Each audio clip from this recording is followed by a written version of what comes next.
सेठ कालू कौआ की कंजूसी पूरे जंगल में मशहूर थी। सुंदरी, आज तुम आधा घंटा देरी से आई थी। तुम्हारा 10 घंटे का दिहाड़ी है 100 रुपए। और तुम आधा घंटा लेट आई थी, इसलिए तुम्हारा दिहाड़ी हुआ 95 रुपए। ठीक है। मैं हिसाब किताब में एकदम पक्का हूँ। कल से समय पर आ जाना, समझे? जी मालिक, आप तो पूरे मंडी के मालिक हैं। आपसे ज्यादा और कौन जानेगा हिसाब किताब। मैं कल से समय पर आ जाऊंगी। सेठ कालू कौआ दूसरों के साथ ही नहीं बल्कि अपने खुद के घर परिवार के साथ भी कंजूस था। इस बार मैंने 2 बोरी चावल बोले हैं।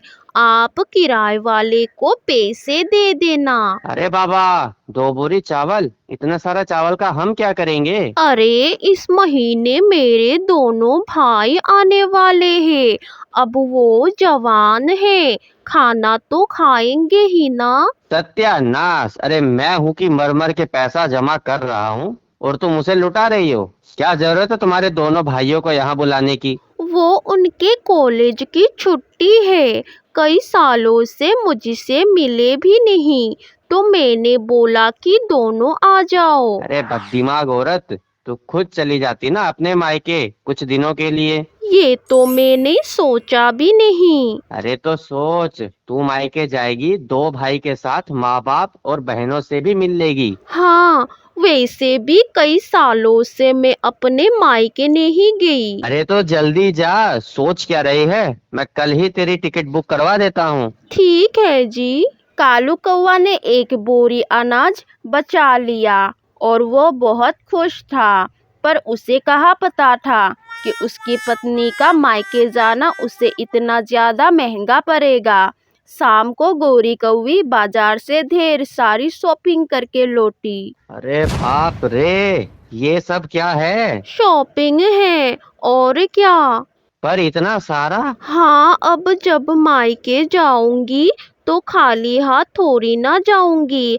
आपकी इज्जत का भी तो सवाल है, वरना मेरे मायके वाले कहेंगे कि गोरी कौवी की पति तो कंजूस है, कुछ भी नहीं भेजा। आपको पता है, मैंने फिर भी आपके बहुत सारे पैसे बचा लिया। और वो कैसे? मैंने ये सब सेल में खरीदा है, 50% की छूट पे। हे भगवान, कोई तो इस बेवकूफ को समझा दो। तू चाहे सेल में खरीद या ना खरीद, फिर भी पैसा तो गया है ना। हाँ वो तो है। कालू कौवा अपने पत्नी को डांटता रहा, पर क्या फायदा। कालू कौवे के पैसे तो चले ही गए। अगले दिन कालू कौवे की पत्नी ट्रेन में बैठकर अपने मायके चली गई। अब कुछ दिनों तक मेरे पैसे बचे रहेंगे। कुछ दिनों के लिए कालू कौवा बहुत खुश था। उसके घर में राशन भी बहुत कम ही आ रहा था। वो रोज रोज दाल और चावल बना बना कर खा रहा था। इसे कहते हैं ना पैसों की बचत। वरना गोरी होती तो ये लाओ वो लाओ, ये सब्जी वो पनीर, बाप रे बाप, इतना पैसा नष्ट हो जाता मेरा। लगभग 1 महीने बाद गोरी कौवी लौट आई और अब कालू कौवे के चेहरे पर उदासी छा गई। ओ जी, ये सब सामान लेते हुए आना। हाँ। 5 किलो शक्कर, 4 किलो दाल, 2 किलो घी, 10 लीटर तेल, इतना सारे सामान का क्या जरूरत है? जरूरत कैसे नहीं है, अब तो 2 जन होंगे ना, तो इतने खाने तो खाएंगे ही। अरे तू औरत है या राक्षस, इतना सारा सामान खाएगी? अब आप जो भी बोल लो, ये सारा सामान तो आपको लाना ही होगा। कालू कौवा गोरी कौवी को समझाता रहा कि खर्चा कम कर दे, पर गोरी कहाँ सुनती। वो अपने पति के कंजूसी से वाकिफ थी। फिर एक दिन गोरी कौवी की तबीयत खराब हो गई। उसे हॉस्पिटल ले जाया गया। मुबारक हो, आपके घर में एक नया मेहमान आने वाला है। अरे मुझे कोई मेहमान नहीं चाहिए। मैं बोल रही हूँ कि आपकी पत्नी गर्भवती है। आपके घर में एक छोटा बच्चा आने वाला है। ये सुनकर कालू कौवा खुश हुआ, पर फिर वो पैसे के बारे में सोचने लगा। बच्चा आएगा मतलब खर्चा बढ़ जाएगा। उसका खाना, उसका कपड़ा, उसका पढ़ाई का खर्चा। हे भगवान। कालू कौवे के चेहरे पर 12 बज गया। ये देखकर उसकी पत्नी समझ गई। जरूर आप पैसों के बारे में सोच रहे होंगे। हाँ हाँ, क्यों ना सोचूं, आखिर पैसा तो मेरा ही जाएगा ना। हाँ तो क्या हुआ, बेटा भी तो आपका ही है ना। अरे वही तो समस्या है। अब बच्चे के पैदा होने का खर्च, कपड़े का खर्च और फिर पढ़ाई का खर्च। अरे रे, आप इतने दूर चले गए। जब बच्चा पैदा होंगे तो आपको सबको दावत देनी होगी, ये भूल गए क्या। क्या दावत? गोरी कौवे ने कालू कौवे को एक नई समस्या दे दी थी। उस दिन से कालू कौवा सोचने लगा कि वो कैसे दावत की पैसे बचाएगा। अरे कम से कम 40-50 चिड़िया तो आएंगे ही।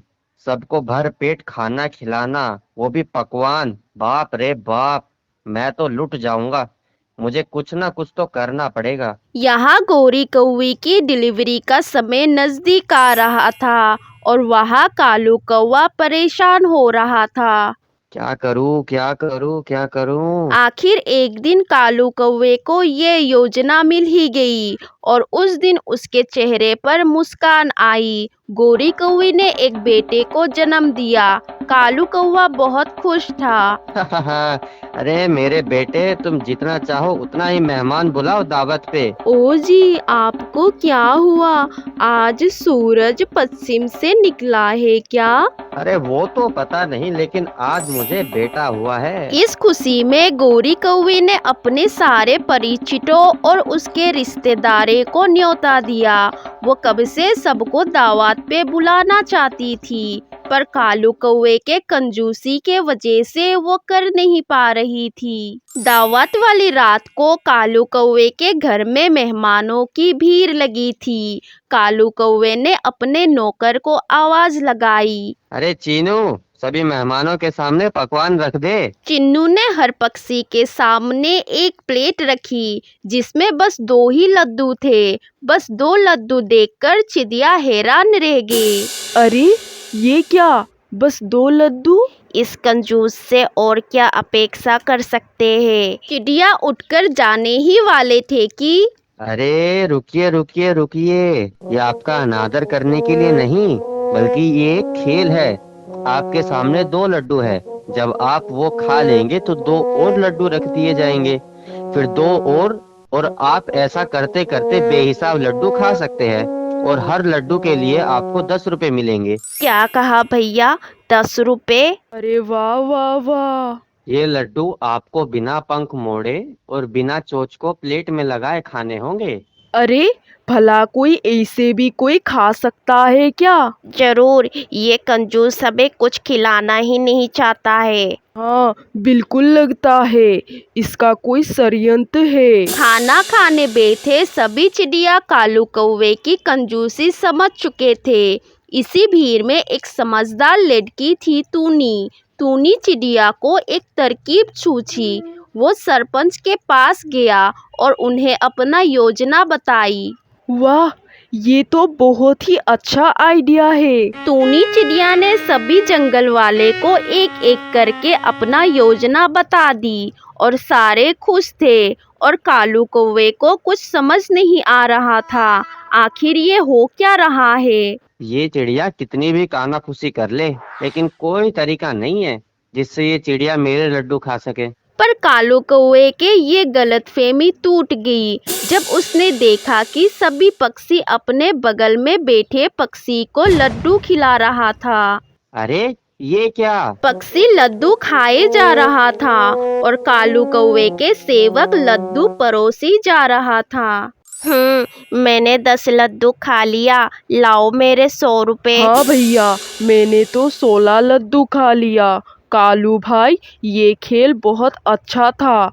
लड्डू भी खा लिया और पैसे भी दोगे। ये खेल रोज खेला करो। ऐसा लो और निकलो यहाँ से। एक एक करके कालू कौवे को हर एक को पैसे देने पड़े और अपनी जेब खाली देखकर ये दावत को देकर मुझे बहुत महंगी पड़ी। काश मैं चिड़िया को अच्छे से दावत दे देता, कम से कम मेरा खर्चा तो कम होता। इसलिए आपको हमेशा बोलती हूँ कि इतनी कंजूसी भी मत किया कीजिए, पर आप मेरे सुने तब ना। अब कालू कौवा बस अपना मुंह लटका कर बैठा था। वो करता भी तो क्या, उसका इतने सारे पैसा लुट चुके थे।